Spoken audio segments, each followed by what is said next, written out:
और देखिए बीजेपी के फायर ब्रांड नेता है गिरिराज सिंह ने अब इन रुझानों और कुछ सीटों पर परिणामों के बाद क्या कुछ कहा है, जरा वो भी सुनिए। हरियाणा चुनाव का रिजल्ट आ चुका, जम्मू कश्मीर का भी आ चुका। एक अकेला सब पर भारी नरेंद्र मोदी जी। आज मोदी जी का सबका साथ सबका विकास, समृद्ध समाज को विकास की ऊंचाई पर ले जाना एक पथ प्रदर्शक का काम किया है और टुकड़े टुकड़े गैंग को आईना भी दिखा दिया है। मैं आज माननीय नरेंद्र मोदी जी को, माननीय अमित शाह जी को, नड्डा जी को और जम्मू के एलजी मनोज सिन्हा जी को कोटिशः धन्यवाद देता हूं और जम्मू कश्मीर की जनता, हरियाणा की जनता को सत नमन।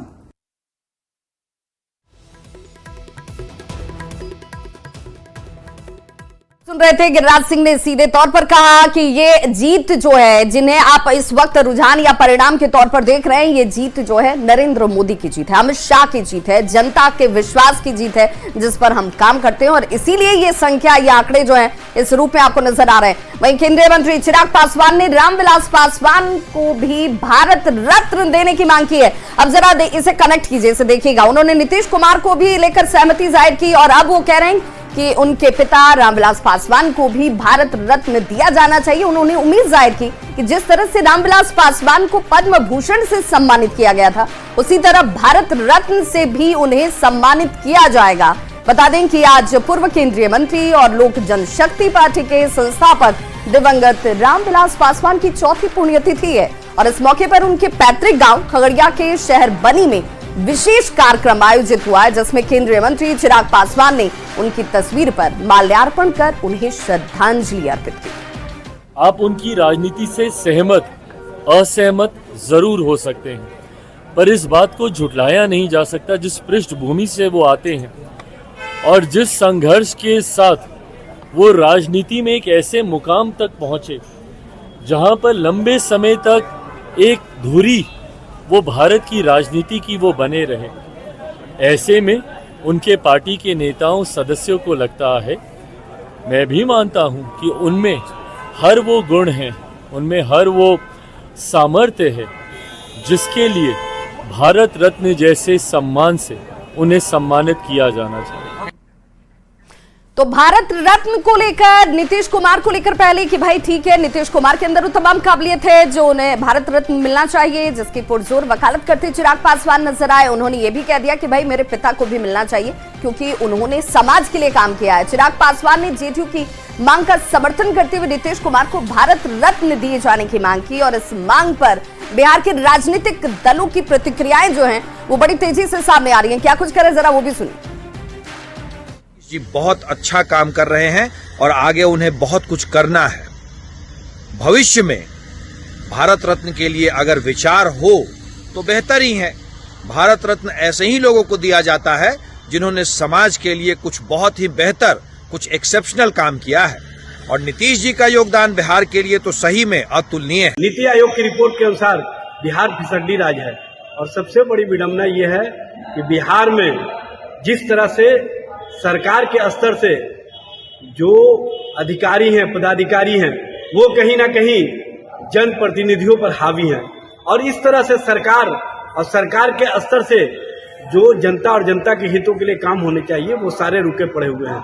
किस बात के लिए भारत रत्न? किसी भी बिहारी को अगर भारत रत्न मिलता है या कोई अन्य पुरस्कार मिलता है तो हर बिहारी के लिए गौरव की बात है। डबल इंजन की सरकार है, हमारे माननीय मुख्यमंत्री की वजह से केंद्र में सरकार टिकी हुई है और तो इसमें मांगने की क्या जरूरत है। अगर आपको भारत रत्न देना है मुख्यमंत्री जी को तो दे दीजिए ना। ये तो भारत रत्न मांग के ये लोग हमारे माननीय मुख्यमंत्री जी पे ही उनके काबिलियत पे क्वेश्चन कर रहे हैं, सवाल उठा रहे हैं। हमारे आदरणीय नेता नीतीश कुमार जी के बहुत अच्छे संबंध स्वर्गीय रामविलास पासवान जी से रहे। एक साथ हम लोगों ने काम किया है, राजनीतिक और सामाजिक जीवन एक साथ हम लोग का गुजरा हुआ है और आदरणीय चिराग पासवान जी से तो हमारे आदरणीय नेता का बहुत ही पुत्रवत संबंध है। तो निश्चित रूप से जो हमारे माननीय मुख्यमंत्री नीतीश कुमार जी का व्यक्तित्व और कृतित्व जो है उसको लेकर के उन्होंने अपना नजरिया पेश किया है। तो चिराग पासवान की तरफ से मांग की जाती है और इस मांग के बाद राजनीति गर्म हो जाती है। आरजेडी को इस पर आपत्ति है। कांग्रेस कह रही है कि दे दीजिए, आप ही के हाथ में है और ऐसे में केंद्र की सरकार अगर इन्हीं की बदौलत चल रही है तो देने में आपत्ति होनी भी नहीं चाहिए। केंद्रीय मंत्री चिराग पासवान ने रामविलास पासवान को भी भारत रत्न देने की मांग की। उन्होंने उम्मीद जाहिर की कि जिस तरह से रामविलास पासवान को पद्म भूषण से सम्मानित किया गया था उसी तरह भारत रत्न से भी सम्मानित किया जाएगा। कि मेरे नेता मेरे पिता को भारत रत्न से सम्मानित मौजूदा केंद्र की एनडीए सरकार में ही किया जाएगा। मेरे प्रधानमंत्री जी की सोच के आधार पर ही उनको भी ये सम्मान दिया जाएगा, ये मेरा विश्वास है।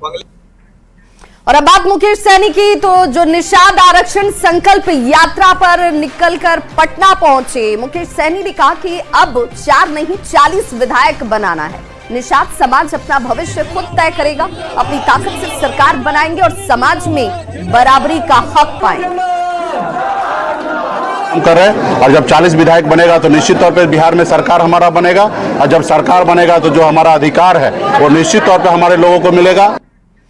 खबर छपरा से, जहां के मकेर प्रखंड में लोगों का आशियाना उजड़ने की कगार पर है। बाघाकोल पंचायत के बैकुंठपुर लकुनिया के दियारा क्षेत्र में गंडक नदी से कटाव जारी है। खौफ में आए लोग अपना घर छोड़कर ऊंचे स्थानों पर जाने के लिए मजबूर हैं। लोगों को इस बात की आशंका है कि अगर नदी का कटाव ऐसे ही जारी रहा तो लकुनिया बैकुंठपुर गांव अगले 24 घंटे में गंडक नदी में विलीन हो जाएगा। तो भागलपुर में सबौर प्रखंड के मसाड़ू गांव की तस्वीर देखिएगा तो स्थिति आपको कमोबेश एक जैसी ही नजर आएगी। 2 सितंबर से गंगा नदी के कटाव की शुरुआत यहां पर हुई थी। 1 महीने से ज्यादा का वक्त बीत चुका है और अब तक गांव के 40 से तकरीबन 45 घर जो हैं वो गंगा नदी में समा चुके हैं। लाखों खर्च करने के बाद भी जल संसाधन विभाग 1 इंच भी जमीन यहां बचा नहीं पाया। कटाव रोधी कार्य के नाम पर लोग खाना पूर्ति का आरोप लगा रहे हैं और यही वजह है कि कभी खुशहाल रहा ये मसाड़ू गांव आज अपने ही अस्तित्व की लड़ाई लड़ रहा है।